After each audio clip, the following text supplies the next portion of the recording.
वंदे मातरम सुजला सुफला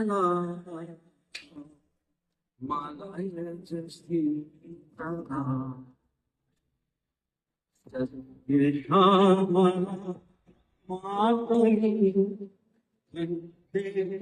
मातरम वंदे मातरम।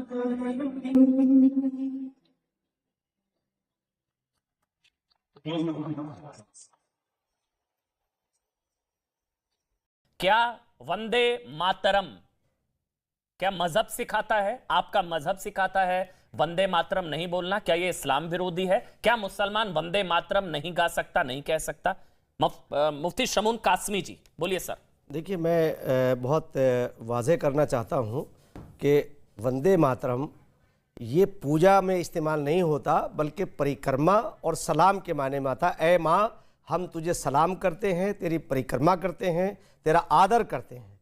और अमन जी, 2009 में जब वंदे मातरम के ऊपर बड़ी एक विवाद पैदा हुआ था, उस वक्त Shri Shri Ravishankar art of living के जो संस्थापक हैं, 2009 में दारुल उलूम देवबंद में हमने एक मीटिंग कराई थी, जिसका ऑर्गेनाइज़र मैं स्वयं था।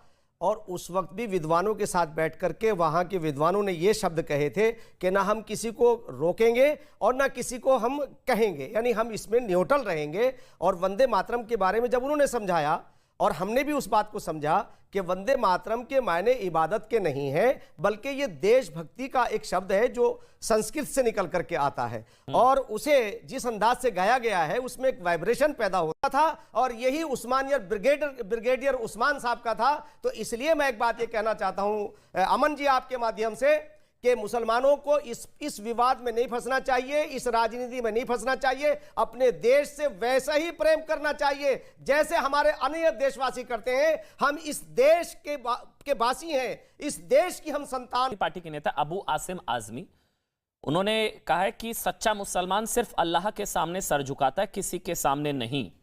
वंदे मातरम को लेकर वारिस पठान ने भी बोला है कि मतलब ये संविधान में कहां लिखा है वंदे मातरम बोलना।